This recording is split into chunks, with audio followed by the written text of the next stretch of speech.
pledge allegiance to the flag of the United States of America and to the republic for which it stands, one nation, under God, indivisible, with liberty and justice for all. Thank you. You may call the roll, please. Mr. Thompson. Yes. Mr. Workman. Yes. Mr. Goladai. Yes. Mrs. Getzman. Dr. Bennett. Yes, thank you. And I would entertain a motion for approval of the minutes of our last regular meeting, August 17th. So moved. Thank you, Mrs. Goladai. Do I have a second? I'll second. Thank you, Mr. Workman. Were there any corrections? Would you call the roll, please? Ms. Regola-Dye. Yes. Mr. Workman. Yes. Mr. Thompson. Yes. Mrs. Getzman. Yes. Dr. Bennett. Yes, motion carried. Thank you. I'd like to welcome everyone this evening on this beautiful fall evening. And I'd also like to, again, thank all of our teachers and our parents and our students for their resilience and their hard work in making this hybrid model work. And I've heard good things about classes going well and students being glad to be back. And so I just thank all of you for the effort that you put in to make this work and keep us all safe. And Mrs. Getzman, would you like to welcome people? Yes, I would welcome everybody to this evening. As many are aware that we had an accident last Friday that involved one of our high school students. So I would like to make sure that everyone's aware of that and continue to lift her in thoughts and prayers. We also have lots of reason to celebrate in our district with the opening of the Energy Field House. And I want to give a special shout out to Mr. Sanford and all of his hard work in making sure that that is put together and all of the pieces and parts. I know he's put in a lot of hours behind the scenes to make that happen, as well as Bob Teal was an integral part of all of that, Rick Shaker and Mr. Sear as well. So special shout out to them. And I know there's lots of movement going on today in our district as the bus garage is making movement into their new facility as well. So I'm sure that it is Christmas morning to many of them. And so that's exciting that we have those opportunities for our drivers as well to be able to celebrate. So lots of good things happening, but again, I would just ask for thoughts for the Rockett family. Thank you for remembering that. I appreciate that. And Mr. Goladai. Thank you and good evening. Thank you so much for coming this evening, and thanks to those who are watching on YouTube. I'd like to say a special thank you to all of our technology people who made it possible for us to be on Zoom, in particular myself. I deeply appreciate all that effort, and to Mr. Seaver also. And I'd like to thank our community for your understanding, for your support through all of this turmoil that we are going through. And we certainly appreciate the thoughts and prayers for our children's safety and our staff safety. So thank you again to the community for all of your support. Thank you. Mr. Workman. Wow, not a lot to say after those two, but I'd like to welcome everyone as well. Again, echo thanks to teachers and staff for our hybrid model. Hearing good things so far, so I know it's been something to adapt to, so appreciate everybody's willingness to work with that. Also, I'd like to echo what Mrs. Getzman said regarding our senior Delaney. Prayers and thoughts certainly with her and her family in this difficult time. I also got to attend one of the ribbon cuttings for the Energy Field House, and wow, what an impressive building for our students and community. Last time I went through it, it was basically a shell of a building, but what a phenomenal facility that is. Mr. Sanford and everybody involved. There is quite a few people involved in that, but that turned out wonderful. But once again, I'd like to thank everyone for coming. Appreciate it. Thank you. And Mr. Thompson. Well, everything's been covered, hasn't it? But I guess I would say we're going to continue to celebrate the field house. And one of the people who helped make it happen as well. And when you stand up there on the 50-yard line up on the reserve during the nighttime, and you look across and you see everything lit up, the field house, hey, you actually see kids coming out of the locker rooms and not from the high school. That's impressive. You look across and you see the NAS field lit up at night. What a transformation out here. And again, a huge community effort, and the administration, the board, and all the many sponsors who help make that happen. Hopefully, we will find creative ways to bring people in to showcase that, such as the Board of Realtors and other people who have influence on having the opportunity to share Mount Vernon City Schools, so that people can see what we have in this town. So a lot of reason to celebrate. But the most important one is kids are back in school. And that's why what we're all about anyhow. So as said, we have teachers and administrators who are flexible, parents who are flexible and understanding. This is not an easy time, and decision-making is not over. So it'll continue. So, but we just thank you for everybody's support. Thank you. And we have some commendations. Well, I too would like to welcome everyone here tonight, certainly echo all of those sentiments, but also just to say how wonderful it was to be a part of that ribbon cutting ceremony, to realize it took an entire team of people to make that happen, and to realize that we did that 100% on private donations is just incredible. And I think that can't go unnoticed. If you've not seen it yet, Grant Pepper from Knox Pages did a beautiful article, again, as he so often does. If you haven't had a chance to read that, he really captures us from probably 2 years ago when we started these conversations, over at this board office, and just how things kind of have evolved over time. And so we really appreciate that. Thank you. The first thing on our agenda tonight really is commendations and communications. And we do have one special commendation to recognize tonight. And I'm so pleased to be able to do this. Our board is part of the Ohio School Boards Association.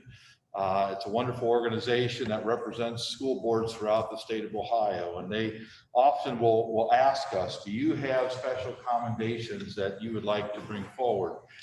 And they have a business one. And I remember getting that invitation this year and saying, I know who we need to put up for this.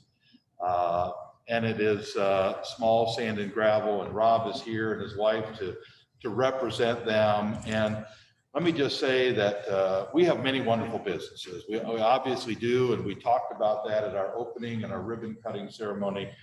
But over the past couple of years, Rob has made himself available to the district at a moment's notice. I actually have his cell phone number right here. And, we've talked about projects. We've talked about just visioning, looking at parking lots, doing different things. And he has never not been available to step up. Oftentimes he does things certainly at the benefit of the district. He has kids who are involved, so he's invested. And those are the kind of business partners you love to have. And so it's without further ado that on behalf of the Board of Education, Rob, we would like to recognize you as our Business of the Year for Mount Vernon City Schools.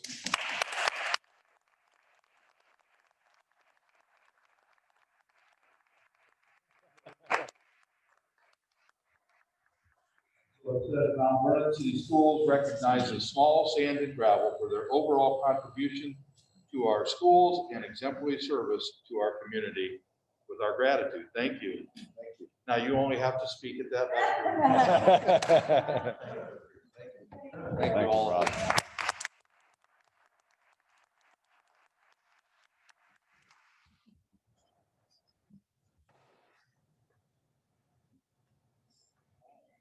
We do have our student government representative, if you'd like to come up and share with us tonight. And you are Mia Silverwood. My name is Mia Silverwood. I'm on student government this year and last year. The students at Mount Vernon are adjusting well to the new mandates and rules. They're being followed accordingly. Our first official student government meeting is Thursday. We're trying to figure out ways to get the students more involved with the new restrictions. So homecoming was moved to February. We're trying to think of maybe a spirit week or something to get like the morale up, even though we're not all together all the time. And then thinking about doing a raffle with like a prize of like AirPods. The clubs are starting to meet. NHS and Key Club are trying really hard to come up with service projects that kids can get out into the community and still be safe and like help other people. And MTV had their first episode, which is shown every week in Hive. The new field house, all the kids love it. If you're not in sports, everyone wants to go and see it. Almost all of the teams have been using it. I know volleyball, wrestling, football have been using it, and the sports are in full swing. I know golf has a couple tournaments coming up. The football team is doing well. They lost to Worcester by 10, but they were undefeated. So, but yeah, everything's going well at the school. Thank you. And Mrs. Nesbitt. Nothing, Miss. We're glad to have kids back in our rooms. It's been a tremendous amount of work and stressful, but we're glad we're there. And water. Thank you. And is Mr. Lang here? Thank you, Yes. Dr. Bennett. Just want to report, that the classified staff are glad to be back to work. I think Mr. Cedar for exemplary efforts at least, to start keeping everybody employed. Maybe they're not at their same job, but at least, they're staying in. Absolutely. Thank you. Okay. And there is no public participation, so we'll go ahead to board items for discussion. Mr. Cedar? would you- Sure. I have a number of items for board information here. Again, I recognized earlier that we're part of the Ohio School Boards Association. To our board members, there's two items of information: the legislative platform, and of course their regional fall conference, which is an amazing conference. It has to go virtual this year, but they're really planning to try to pull something special together. So those two items for your information. If I could put a plug in for the central region, it's free. So all you have to do is log on and register. In the legislative platform, we've been asked to share that with you, and I won't take time to read all those, but hopefully you had a chance to look through them. I know Mrs. Guestman and Mr. Thompson had already listened to it at the Career Center board meeting, so if you have any questions, I'd be happy to answer them, but that's just what will be presented. So just wanted to keep you updated. Okay, and superintendent's report. All right, I have a number of things to share this evening. I'm going to flip my 1 and 2 around just a little bit here. 3 items of information to share. The first, I want to share a thought exchange. We recently conducted a thought exchange. If you remember about our thought exchanges, they are an opportunity for our community to share their thoughts on a particular subject, generally a very essential question.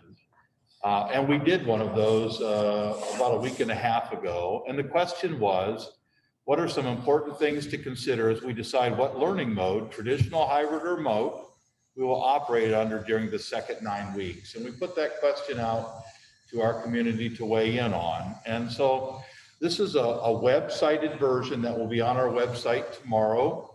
And you can go through just as I'm going to go through now and look through this information. So as you scroll down, it's going to tell you a little information about the exchange. We had 619 participants who participated. We had 704 individuals share thoughts about the essential question that we had.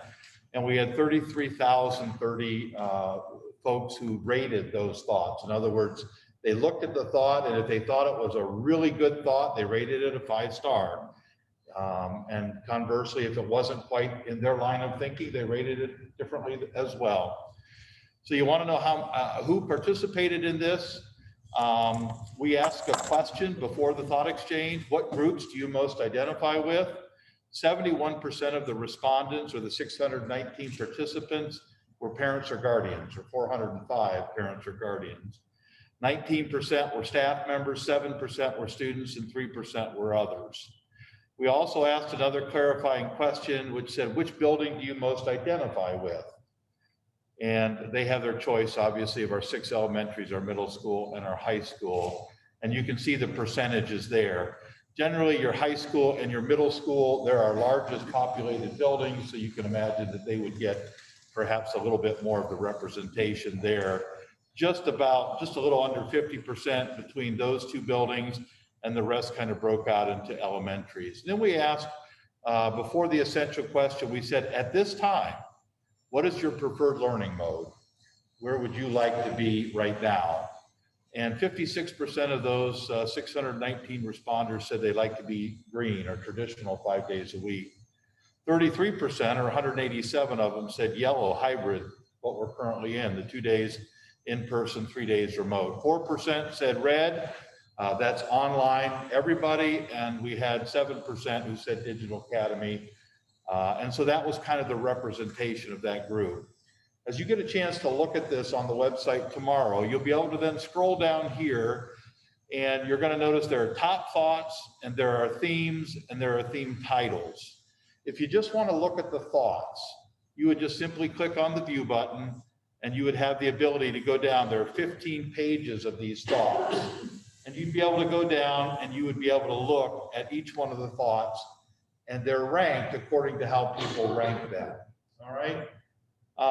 You know, when we first started the thought exchange, we asked some more simple questions like, how are we doing, and those kind of things several years ago.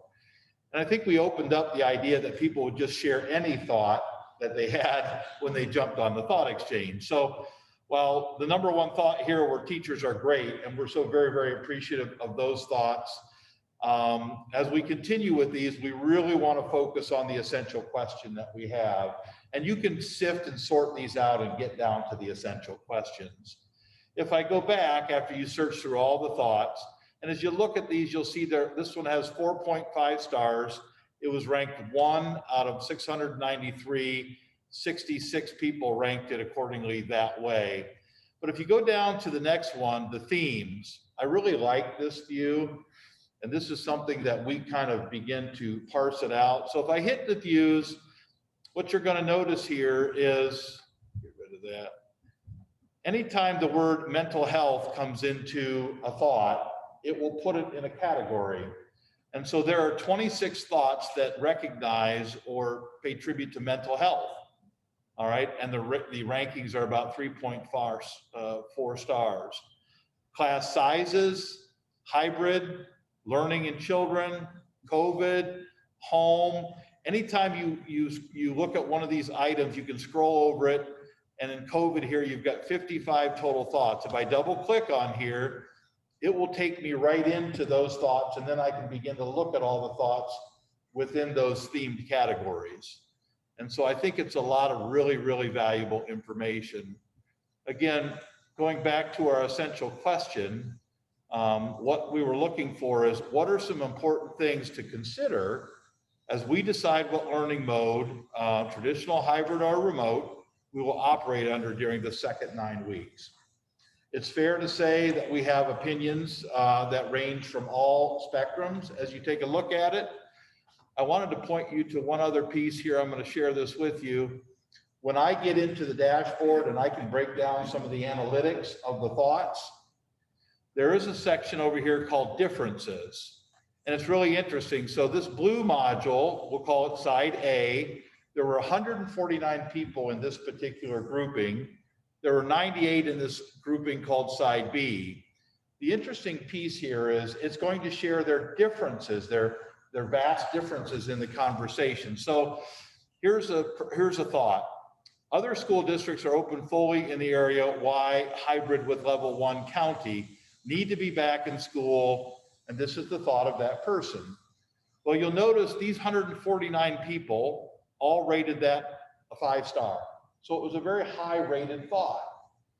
On the other hand, you've got this 98 grouping over here that rated that a 1.2 stars. So they obviously think differently than this particular group, right? You can also jump over here on this side where it says side B. Again, that's this green group. I think we should stay in yellow for the second 9 weeks. Well, of this group, they rated it as a 4.9 stars. But this same group, in comparison, rated it a 1.0. So it just goes to show you that we have different opinions on the different modes that we're operating under. And it just belies the challenge that we have. And unfortunately, we can't please everybody as we make these kinds of decisions. But it does provide a chance for people to share their thoughts and to share their voice in the community. And again, we'll continue to use this tool throughout the year with different topics and different ideas, but it does provide that. And we do spend a lot of time taking a look at that. As I go back to the hybrid learning update, so I'm going to bump up to number 1 here.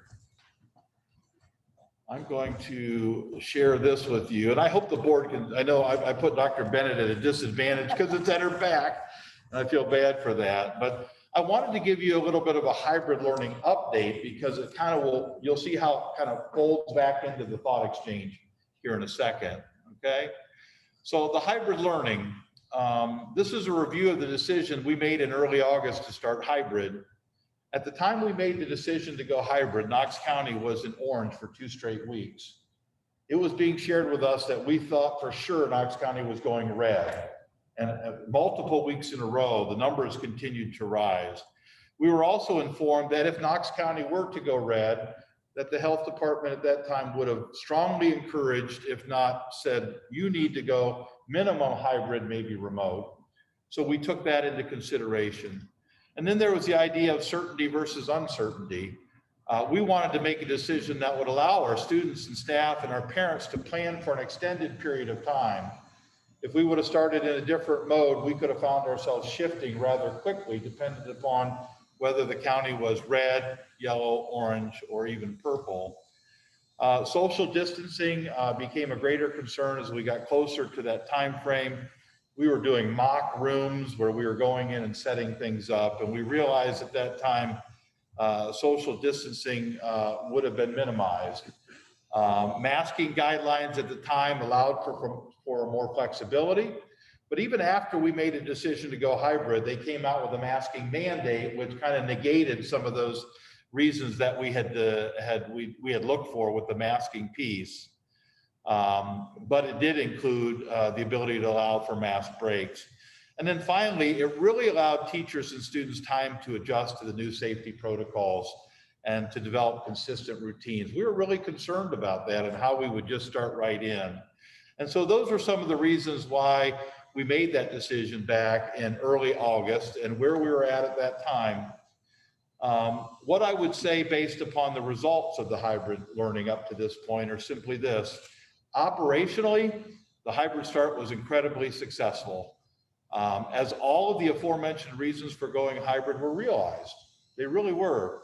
We were able to maintain 6 feet of social distancing. We were able to take frequent mask breaks because of that distancing. Some unintended positives that came out of it.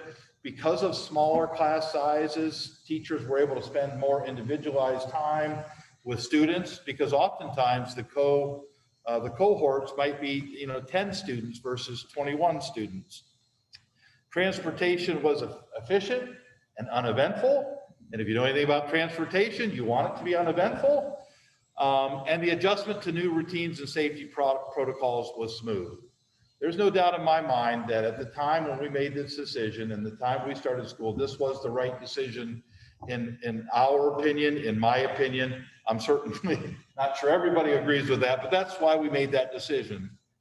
As time went on, and as we've been now in this hybrid model for almost 4, going on 5 weeks now, we did begin to see some educational challenges that I think need to play into our decision as we move forward.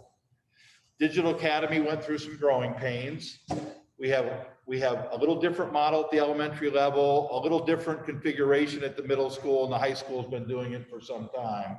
And so we have experienced some growing challenges relative to that.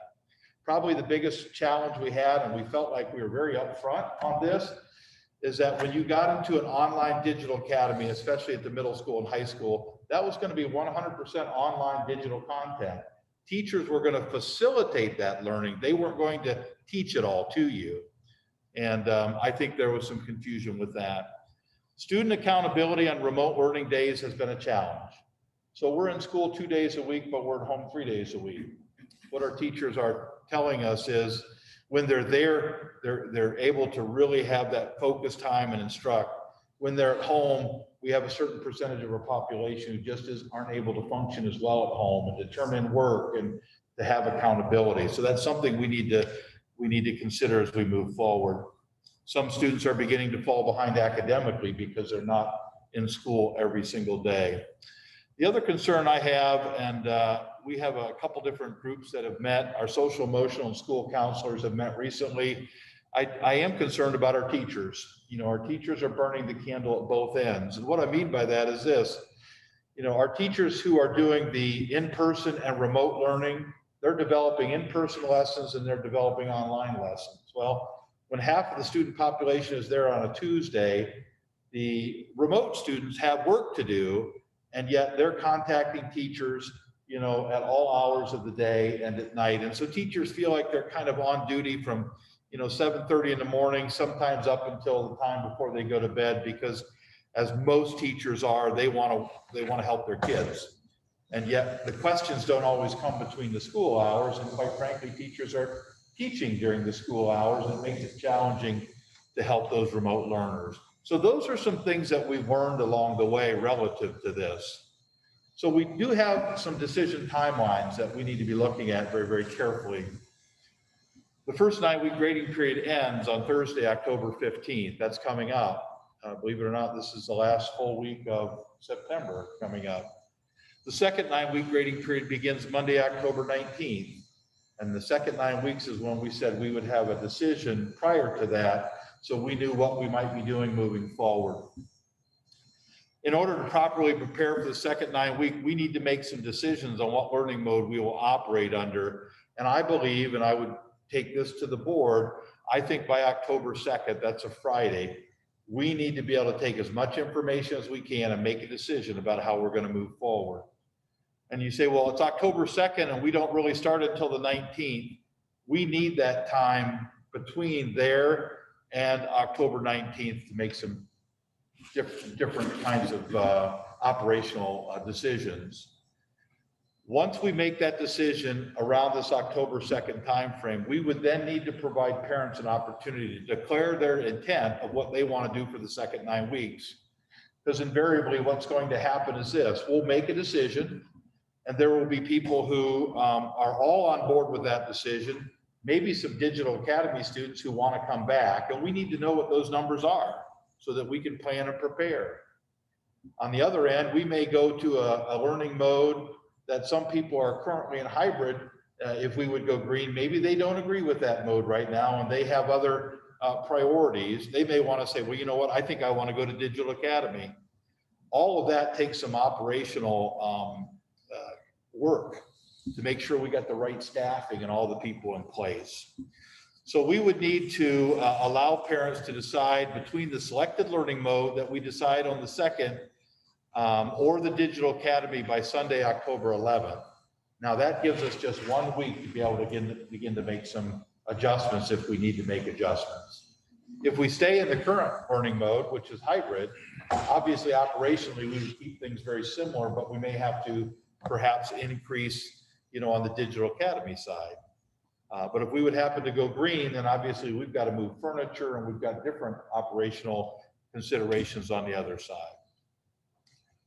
So there will be a decision framework. How are we going to make this important decision? What will inform us as we do that? First of all, we're going to use Knox Public Health.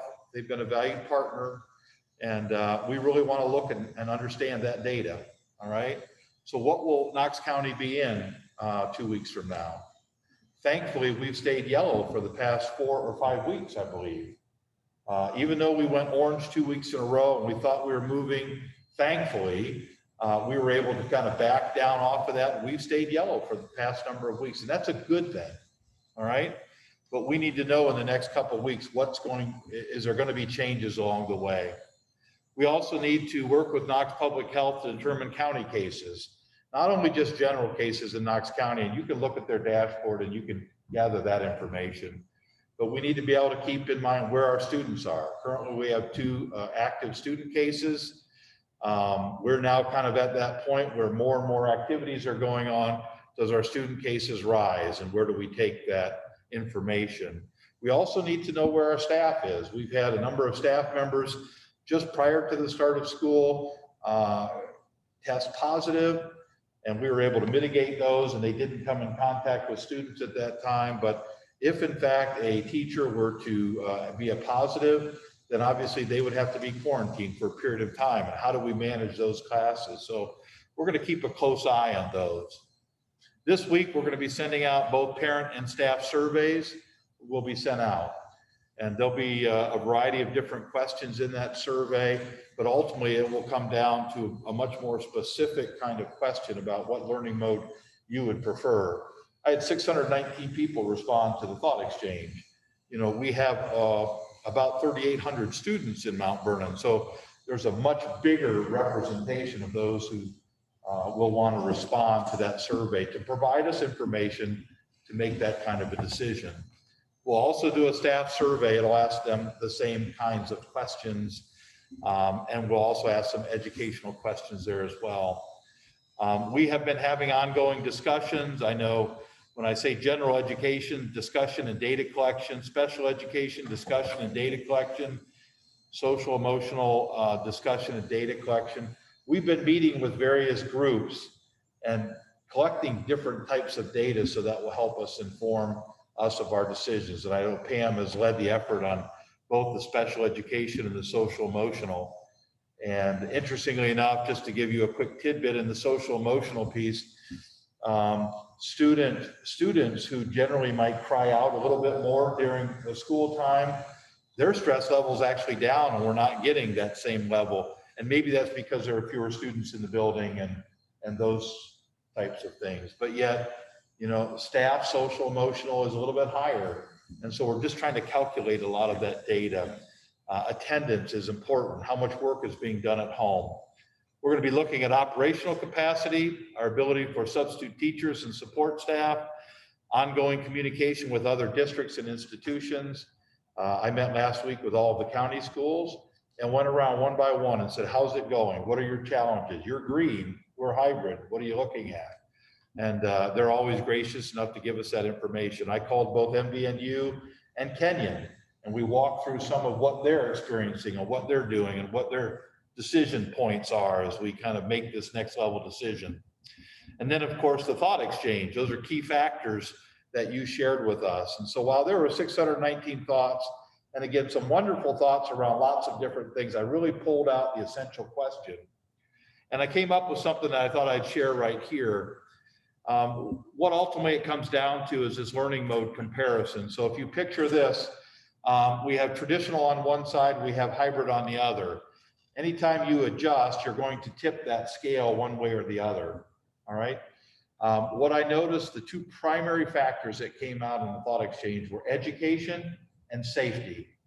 Education and safety. I could simply put education and safety up there, put those on that balance, and the more we move to hybrid, things adjust.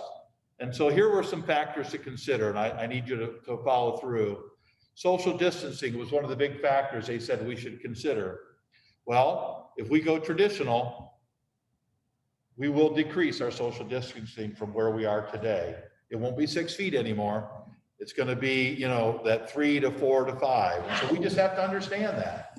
All right. If we stay hybrid, we'll be able to remain at 6 feet. In-person learning, that came through a lot in the thought exchange. Our kids are behind. They want to be in school every day. Well, if in-person learning is one of our big factors, if we go traditional, we'll increase to 5 days a week. If we go hybrid, will remain at 2 days a week of in-person learning, and then of course 3 days remote. Here's one you probably didn't think of, but it came up: contact tracing. So once we receive a positive case, they're going to look at an immediate kind of a circle around where that student was during the course of the day. And anybody that was inside of that 6-foot bubble for 15 consecutive minutes or longer will be identified during a contact tracing piece. Obviously, if contact tracing is an important factor to consider, if we're hybrid, it's going to impact fewer students because we're socially distanced more. If we go traditional, where we bring more students back into the building, obviously that bubble shrinks and we'll have more students who will be contact traced. Masks will be required in either mode, traditional or hybrid. Mask breaks. We do have the ability to take mask breaks. In the hybrid format, it'll remain the same. In your traditional format, it probably will decrease a little bit, because one of the mandatory requirements by the Ohio Department of Health for mask breaks is that you maintain 6 feet. So we'll have to be creative on how we provide some additional mask breaks. Our special needs students, in the hybrid, they're getting a combination of virtual and in-person. However, in the traditional, they would be in person all day. The thought exchange was pretty clear about some of our special needs kiddos. They need structure and they need to be in front of their teachers more often. Now, we're providing the specifically designed instruction as per the IEP, but there's no question that being in person is better for all students, but especially for this population than perhaps the hybrid mode. Economics, that came up in the thought exchange. All right, and the economics came up in this way: I'm a 2-parent family, and I need to work, and I can't find daycare or childcare, and it's a valid concern to consider. Obviously, if you're in the traditional mode, there would be no need for childcare, not during school hours. You may need after-hour support. Obviously, if you're in the hybrid mode, there's 3 days a week where you have to find opportunities for your child to be taken care of. Some people are blessed that they have loved ones or family around that can do that. Some people can work from home. Other families don't quite have that blessing. All right. Social emotional.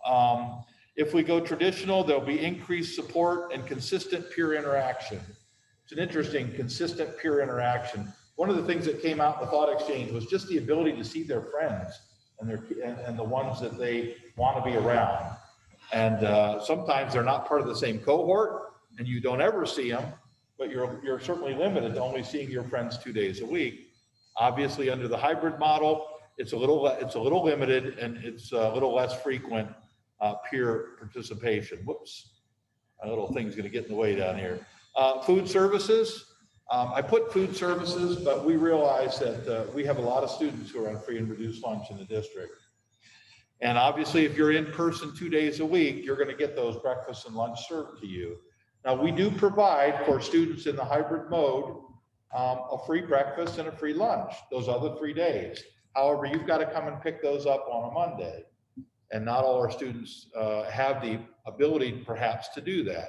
Today was a pickup day. We had 800 plus students come and pick up meals for their 3 days a week they wouldn't be in school.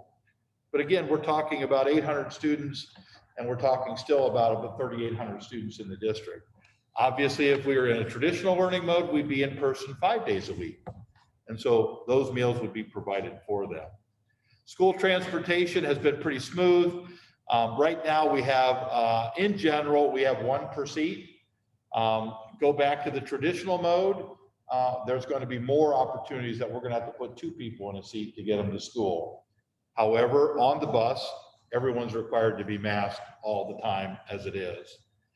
And then again, finally, it says attendance and participation.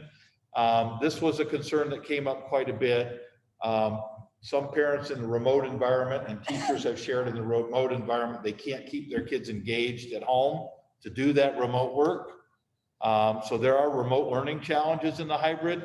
Obviously, if they're in school every day, we have a little bit more real-time accountability. So these are just factors that people shared in the thought exchange, tried to kind of weigh them out on both sides. You can determine which ones are valuable to you. We want to try to put this up there for parents to take a look at, because ultimately you're going to say, okay, based upon this information, what would be my preference as far as a learning environment? All right. And then the last thing that I had here to share, this came out of a meeting on Friday, just shows you that we're certainly not alone. Here's Ohio, and you can see all the light colors are those who are going 5 days a week, 353 schools.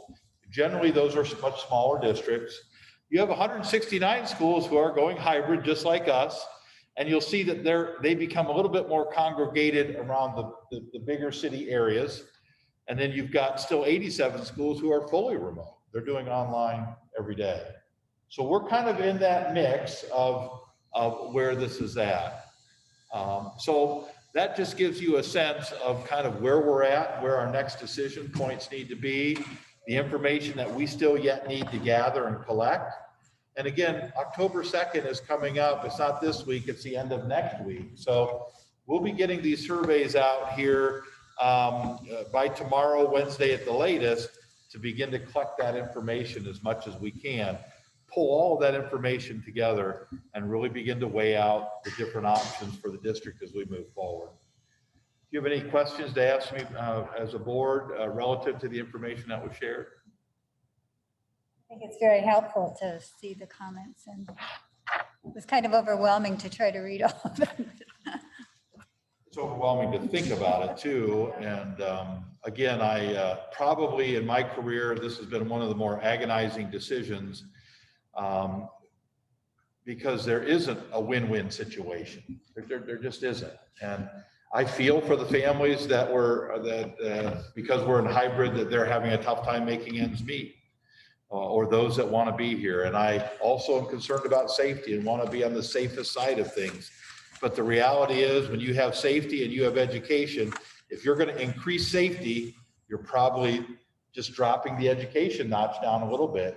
If we go all in and you increase the education piece, you're going to just a little bit drop the safety. And we just have to determine what the right balance there is, because there is no perfect balance when it comes to those two pieces. I understand there's several factors that are going into this. With the surveys, how much of a weight is that going to carry? I mean, do we have any idea? We haven't developed like, okay, this is 50% of what the decision will be. I think we're going to probably put it all together, but that's a great question. And maybe you have some ideas how much weight that should carry. Obviously, this piece here will carry a lot of weight. Where are we at currently in Knox County? How many positive cases do we have? Are we still yellow? Are we starting to move up the ladder? I mean, that obviously has to play a large part of it. Well, on the very last slide that you showed, it showed can you go to that real quick? Yeah. So the level 3, and if you look at the western part of the state, I mean, you have 2 boxes, almost 3, that are 5-day return. And there's probably, I don't know what districts those are, but probably more rural. But I found that interesting that you've got a level 3, but yet a few districts in there that are going full time. And you will find that a lot of these districts out here will be some smaller districts. And so when the state calculates the rating, they're doing it based upon 100,000 population, and they've got their metrics that they do to do that. And so, and you have to also look at the health departments in these areas and determine what's important to them. In our county, there was conversation early on that if we would go red, like these states here, there would be a real strong inkling for us to look to be hybrid, if not remote. Now, whether that's changed over time or we feel differently today, sometimes you have to be very specific. And I know early on when we were orange because there was a specific a senior health facility where there were a lot of folks who were positive. Well, that definitely, I don't want to say skewed, but changed what Knox County looked like. And so we have to understand that too. I mean, we could start to go up, but if we found it was at a congregate setting and it was very specific and isolated, it may not have the same level of impact. I think with the challenge too, I mean, you need a lot of information and data to make an informed decision. But at what point does it become too much to make a decision? You know, it's analysis by paralysis. You know, how do we decipher through all that? You know, how is one thing weighted more or less heavily than the other? I mean, there's a lot to consider. I think, and maybe I was talking to Jody, so correct me if I say this wrong, Jody. But we have choices, which is nice. And so whatever decision we would make, if that wasn't a decision that somebody liked, we do have the choice of our digital academy. And I think we'll continue to certainly get a little bit better at that operation. But having at least a choice is important.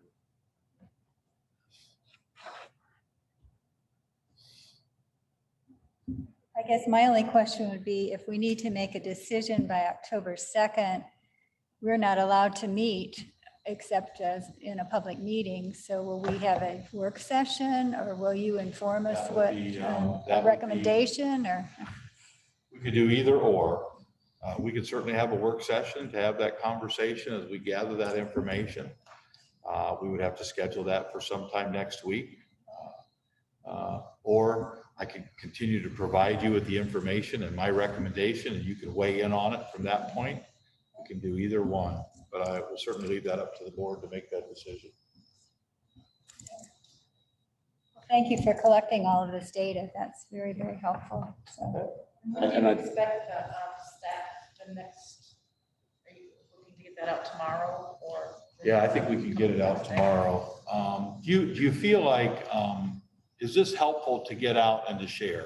Or is that piece something that people would look at and be able to feel like they could go, oh, okay, I guess there's a little give, little take. I know that. And is that important information or do we just? I think it would be important to include in your survey to parents and to staff. Are there other things that should be on here that aren't on here? I think that it'd be important for everyone to know what level the health department has right now and what they anticipate it will be by a week from Friday, which is what October 2nd is. So although I think that going hybrid was the correct and right decision at the beginning of the school year, now that we've worked through the challenges of keeping the distance and the children wearing masks, and I've been amazed at the response of the kids with wearing masks. They've been very, very cooperative, and I'm very proud of them. So I think either way, if we need, that's fine. If we don't, as long as everybody knows what level the Knox County Health Department has put it at, I think that should be what we look at the most, personally. I think the other thing you mentioned there, which is, I think it's important too, we know what we know and we know where we're at now. It does become difficult to try to project out where we think we're going to be. My magic 8 ball, when I shook it, it didn't come out right. I mean, I thought we were orange. They said we're moving up the ladder. And thankfully, again, we fell back to yellow. I think you're going to have a lot of people who will say, hey, we're getting ready for the flu season. What's that going to bring? And then we get this thought in our mind, well, it has to go up. And yet I want to be able to make decisions on what we currently know now, what's best for our kids educationally, so on and so forth. I think there are still continuing information that comes out all the time relative to young people and COVID and their infection rate and the severity of those things. Those are things that are important. Also, we have our staff that we need to be very concerned about as well. And of course, as they go home to parents and grandparents and so on and so forth. So a lot to consider, and it can be overwhelming. That's one of the things for me. I'd like to hear we had 109 staff members weigh in on this thought exchange and would like to hear more what they've learned and the things that they think that we can do. Obviously, that's what your survey is going to bring out. I've had the opportunity to see some pictures of some of the very creative ways that some of these elements, specifically, to be honest, Columbia and saw some of the rooms and how the teachers have set things up there. Very, very impressed. The question then is, what would that look like then? Based on what we know for hybrid, how much are we closing those gaps and those between the space of the seating, right? So I know those are all things that we all wonder, but at least what we have learned should help us in fine tuning if we do go green. So. Are there any specific questions to either parents or the staff that would be important for you to have some information on? I mean, certainly we can present something like this and we can, find out what buildings they're at and then kind of, hey, what would you prefer? But is there other information that you would want to know that would be put on a survey? I think maybe knowing some of their stories would be helpful, so that we can better empathize with those families that are, concerned. And it would also be good to hear about those who feel it's working really well. So I feel like we got some of that in the thought exchange. I mean, that was where they could share that. The survey would be, you'd be developing a survey question that allowed for, I guess, lots of open-endedness, whether we want that. it'd be hard to analyze, right? Yeah. I thought I had read it, and that's why I was just checking here. But last week, the health department started, ODH said it's releasing a dashboard that includes a breakdown of students and staff by school and school district, which comes out every Thursday. So even if maybe we could provide something like that as part of the exchange, that they can see how we as a district, our population is steering through all of this, might be something. Well, that's a great segue to something I would share. So I'm going to open up our Mount Vernon City School website. Here's our website. And if you scroll down, right here is a sign. It says COVID-19. If you click on that, we keep an up-to-date number on the number of people who are impacted relative to this. So we currently have 3,817 students. We have 2 current active cases, and those still are active and they've not recovered yet. We've had 3 staff who have recovered, but we have no current active cases. What will be under here, and John Fry is working on this now, we want to go one step further, and we want to put a graph underneath here, and it'll be every single building. And every building will have every building will have a graph, and it'll be students and staff. So then you can go to the building level and you can say, hey, it looks like I have 1 student at Wigan Street, and I might have 1 staff member here. So it really will drill it down to kind of that building level to let you know. I will say this, the health department will contact anybody who comes in close contact as they deem through contact tracing. They will personally contact you.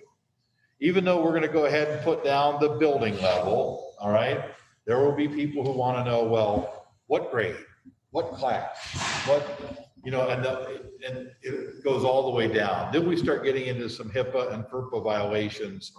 Just know that the health department, if you have or your child has been deemed a close contact, will be notified by the health department to quarantine. Initially, we had put quarantine numbers up here, but just felt like that was going to just be this ever-ending, ongoing, difficult thing to monitor. And quite frankly, it really didn't mean anything to the health department. They weren't looking for that number, so we kind of removed that. I would say we probably have 16 students right now in quarantine. And that just means that they came in contact with somebody who was a close contact. But you will be able to find this here. Anytime we get an update, we add the update to it. And that's how we're going to keep the community informed as to what's going on. So thanks for that intro. Mr. Cedar, before we go on with business, we do have some honored guests, and if you would like to leave, this would be fine. You don't have to stay for our whole business meeting. I wanted to give you an opportunity. Yeah, you got your out. You're welcome to stay, but you're welcome to leave. Actually, I have another meeting to get to, so perfect time. Thank you. Thanks. Thank you. Thank you. Thank you. I'm honored for this, and I will let my family know. Anytime you need something, give me a shout, Mr. Cedar. So, Thank you, Rob. Thank you. thank you. And for the rest who are sticking around, this is the meat. Everything else goes pretty quick from here on out. It's a little more boilerplate, but these updates are always important to share. Anything else before we move on relative to the, maybe we can give some thought as to whether we want to have a special meeting or what information you want for me to bring to you. The final thing under items for information here, these are part of Neola policies. This is our first reading of these policies. So feel free to take a look at those. I know some of you have dived in already and appreciate you looking at those. These are recommendations that are brought by our provider. Under recommended items for board approval in this section, we have two memorandum of understanding with the health district and the use of facilities. Every 3 years, we coordinate with Knox County General Health. And in the event of an emergency, we give them authorization to use our facilities if they would need to use them. And also, this next one is an approval of a memorandum of understanding with the Mount Vernon Education Association. We passed, we're moving to what's called now OTES 2.0, which is an Ohio teacher evaluation piece. It is part of the contract. We settled our contract a year or so ago, and that was under the old language. So because of this new move, we needed to update that section in the collective bargaining agreement. And really this replaces Article 3 in that section. And I thank Darcy and her group for working together with us. Their group has ratified that joint work together, and it's here for your approval tonight. I would entertain a motion to approve those two items as read. So moved. Thank you, Mr. Gulladye. Do I have a second? I'll second that. Thank you, Mrs. Getzmann. Were there any questions? Yes, I have one. On the memorandum of understanding with the health department, 1, 2, 3, 4, 5th paragraph down, I believe we have thought about changing that language, if I'm not mistaken. Whereas Mount Vernon High School, Mount Vernon City Schools meet several of the criteria for a mass immunization site, including being well-known and et cetera, et cetera. We have thought about changing that language to an emergency or catastrophe or something like that. If I'm not mistaken. What number was that? The memorandum of understanding with the health department. Was there a number or was it? 1, 2, 3, 4, 5, 5th paragraph down.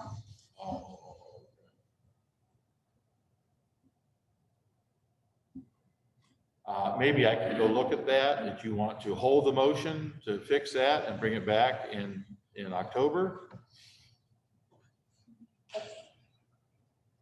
That's completely up to everybody else. I just thought that language was going to be changed. What were we asking it to change to?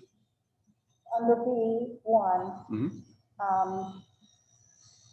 to, I can get that again, to alter the 5th paragraph down to say an emergency or rather than mass immunization. Like, I can get a hold of them. It's their document, so I'd have to have them adjust it, and I can make that recommendation to them. Could we go ahead and approve it with your taking care of that? That's for us? what the board would like us to do. I just have questions about that, yes. Okay. All right. Any other questions? If you'll call the roll, please. Mr. Gulladye, Yes. Mrs. Getzmann, Yes. Mr. Thompson, Yes. Mr. Workman, Yes. Dr. Bennett. Yes, motion carried. Thank you. The student liaison report, I'm just going to look at number 4, how teachers can create bonds with students online. And this is a former middle school administrator who's reporting. Her name is Kimberly Hellerich. And she offers ideas for fostering student-teacher relationships and a sense of class continuity during remote learning.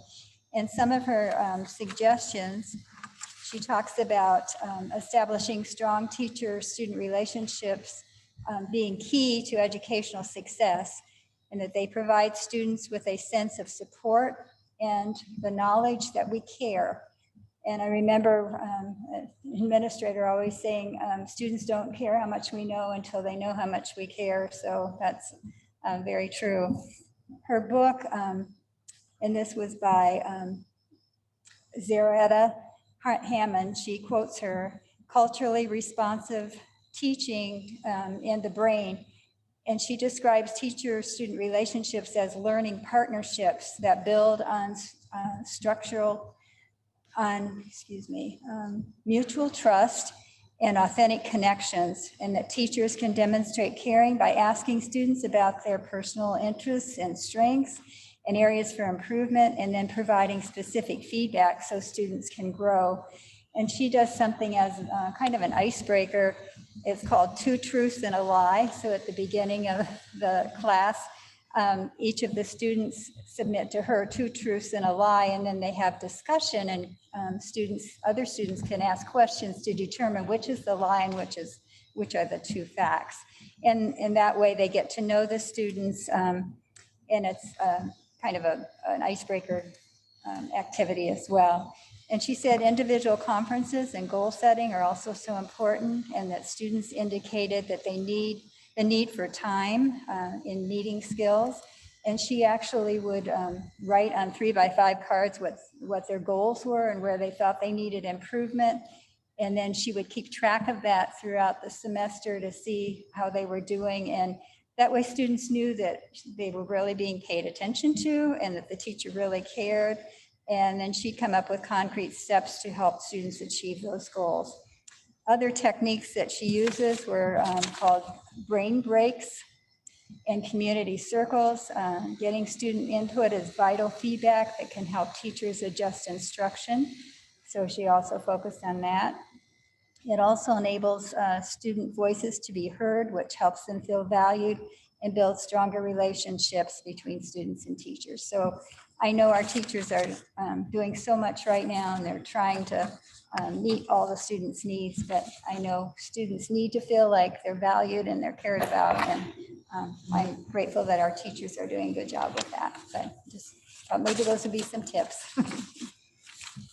Okay, go ahead for recommendation for board approval. One item for board approval tonight, it's the recommendation of the gifted services plan for 2020-21 school year. We adopt this plan every year as per the Ohio Department of Education guidelines. And so not really much has changed from the previous year. It's just there for your approval tonight. Okay, I would entertain a motion for that one item. So moved. Thank you, Ms. Ruladai. Do I have a second? I'll second. Thank you, Mr. Workman. Were there any questions? Would you call the roll, please? Mr. Roladai, Yes. Mr. Workman, Yes. Mr. Thompson, Yes. Mrs. Getzmann, Yes. Dr. Bennett. Yes, motion carried. Fiscal services, it's all yours. Thank you. If you don't mind opening that, Mr. Cedar. Not much in terms of anything out of the ordinary. Scroll to the 3rd page. This is pretty boilerplate. You do notice a negative amount in the general property real estate. As you are all well aware, we take advances as we collect our property taxes from the county, and then the fees are subtracted out of the last one. So that's why you see that negative amount there. But if you look just to the right of it, you'll see we've collected over close to $7 million in general property taxes to this point. The rest of this is really boilerplate. So if you don't mind continuing to scroll unless the board has a question. Did want to point this out. Our investments all total are doing well, but they're obviously not on track to perform in any way similar to 19 or 20. We were double blessed by the fact that we had private donation to finance the field house, because in our world, we had to have the money first before we could start the construction process. So we had all of those funds in our bank account. We were able to invest those. So all those private donors sort of fronted us the money. We invested it. We reaped the benefit of those investments, and we have a beautiful facility now. So obviously we've spent down that money, or we wouldn't have a beautiful facility. So our investments are obviously not tracking the way they have the past 2 years, because this community was generous enough to give us $8 million, which we've spent to build the field house. And So you're going to continue to see that perform lower than the past 2 years. It is performing fairly well, all things considered.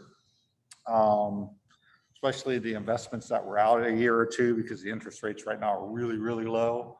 So we're reaping the benefits of those things that were put out a year or two. If Mr. Cedar continues to scroll, you'll see that we have no investments out beyond the 2.5 to 3 year mark, and most of ours are coming mature within the next year or so. As our finances get tighter, we want to make sure we're liquid. We want to reap the benefits of investing, but we want to make sure we're responsible with it as well. So you see that tightening up, and we have nothing of the 3-4 year range or the 4 or 5 year range because our finances are tightening up. So we're being obviously as responsible as we can be there.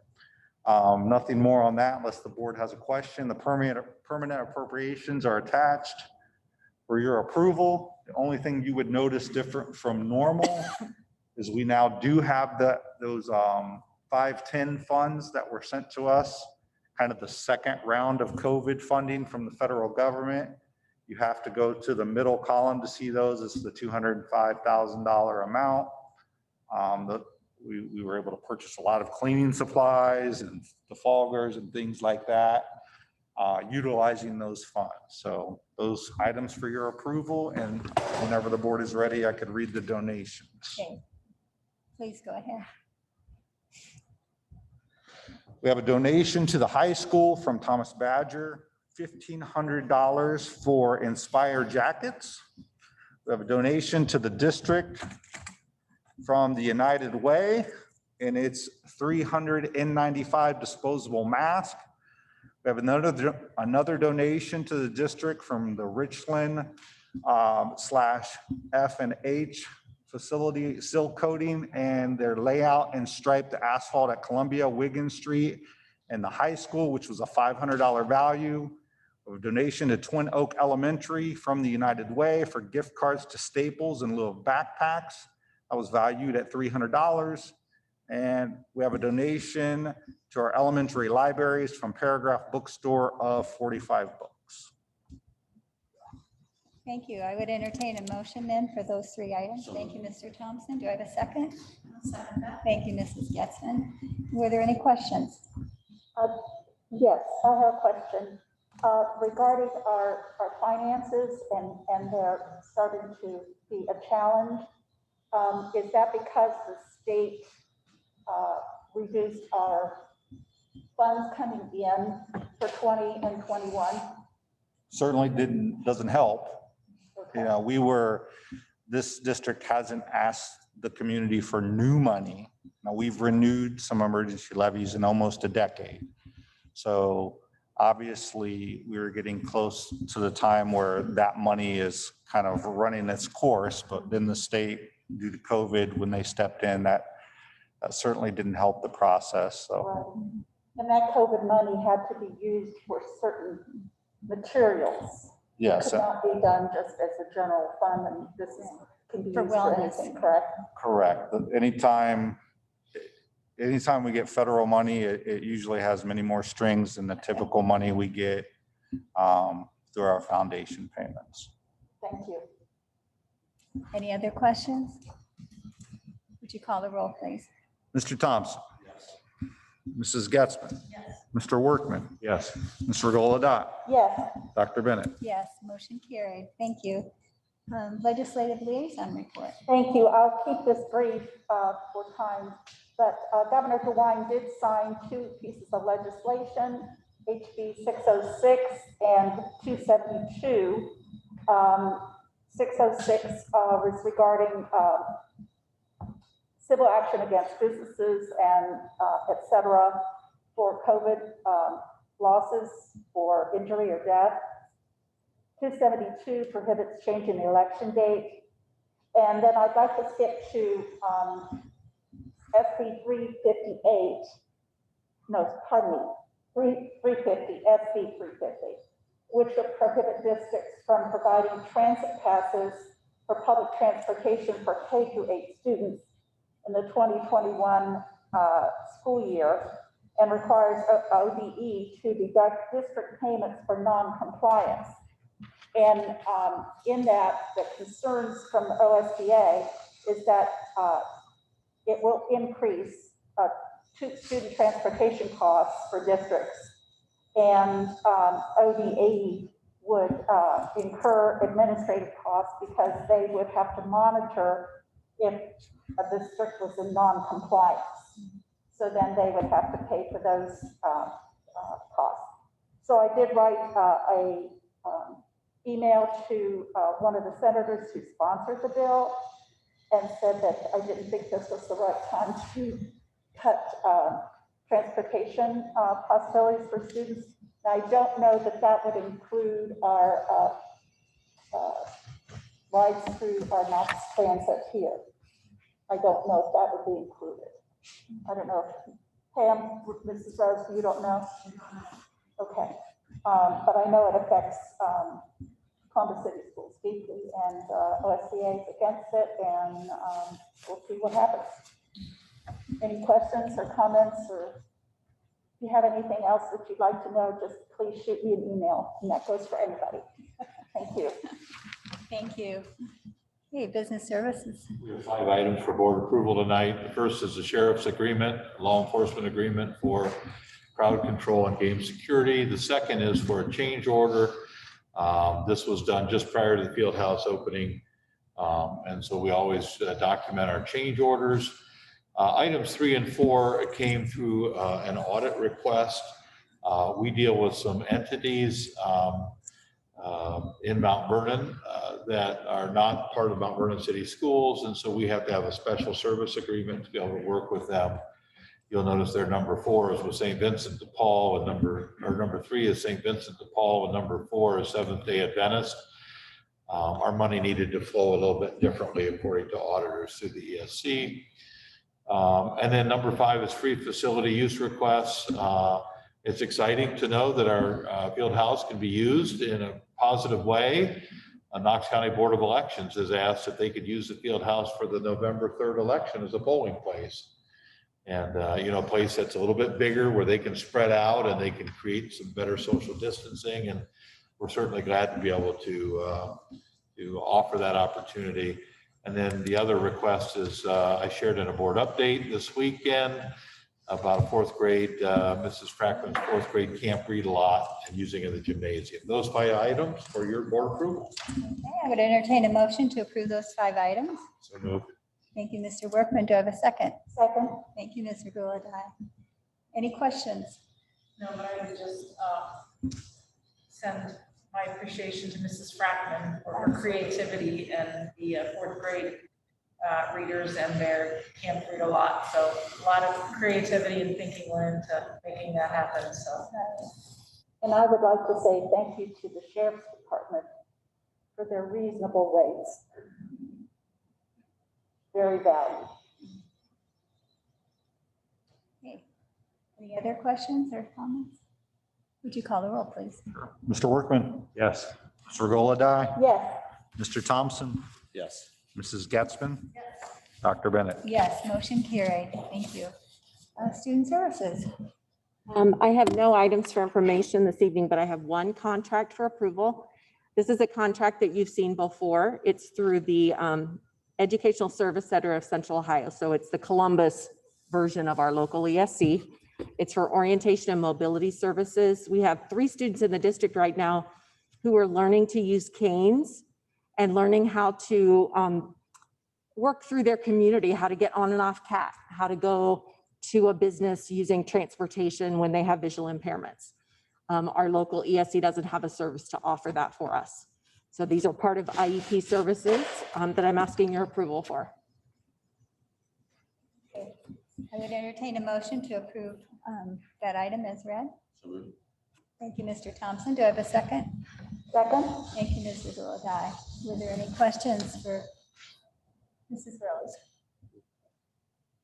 Hearing none, would you call the roll, please? Mr. Thompson, Yes. Ms. Gulladye, Yes. Mr. Workman, Yes. Mrs. Getzmann, Dr. Bennett. Yes, motion carried. And I would say personnel. we still like Pam an awful lot. We just, as we were trying to social distance, she said, you know what, if it makes for an odd number to make your U, I'm okay to sit off to the side. So we'll get you back as soon as we can get through this. Under personnel and certificated licensed staff, no items for information at this time. We have a number of items for board approval, pretty customary in this section. Resignations of a few specific supplemental contracts. We have the employment of some substitute teachers, advisors, directors, department heads, and some extracurricular activities. So we have those items for your approval. Okay, I would entertain a motion for the classified staff items as read. So moved. Thank you, Mr. Gulladye. Do I have a second? Thank you, Mrs. Getzmann. Were there any questions? We have clarification. I'm making an assumption that Chad Sebright is assistant girls volleyball coach. Boys is in the spring. Since it was retroactive to July, I would assume that you are correct, but I can check into that. Okay. Darcy's giving me a nod there. I just so- assumed it was girls as well. So. That's true. Thank you. Thanks. Okay, thank you. Okay, any other questions? Would you call the roll, please? Mr. Gulladye. Yes. Mrs. Getzmann. Yes. Mr. Thompson. Yes. Mr. Workman. Yes. Dr. Bennett. Yes, motion carried. And classified staff. Our final section for the evening, classified staff, no items for information. 3 items recommended for board approval. One is a retirement of Bud Ball, first shift custodian at the high school. And we have in items 2, we have a substitute employment. And then item 3, our health insurance committee's annual supplemental. So those 3 items for board approval. Okay, I would entertain a motion to approve those items. So moved. Thank you, Mr. Workman. Do I have a second? Second. Thank you, Mr. Gulladye. Were there any questions? Would you call the roll, please? Mr. Workman. Yes. Mr. Gulladye. Yes. Mr. Thompson. Yes. Mrs. Getzmann. Dr. Bennett. Yes, motion carried. And I understand you would like executive session for the purpose of employment. For the purpose of employment, please. And I would entertain a motion then to go into executive session. So moved. Thank you, Mr. Gulladye. Do I have a second? I'll second. I think Mr. Workman was first. And if you'll call the roll. Mr. Gulladye. Yes. Mr. Workman. Yes. Mr. Thompson. Yes. Mrs. Getzmann. Yes. Dr. Bennett. Yes. Okay, we will go into executive session, and will there be any action taken after? I don't anticipate any action coming out of executive session, but I would, as we're kind of standing up, maybe we can go out, some of us who get a quick mask break, and then we'll come in and we'll do our executive session. That's okay?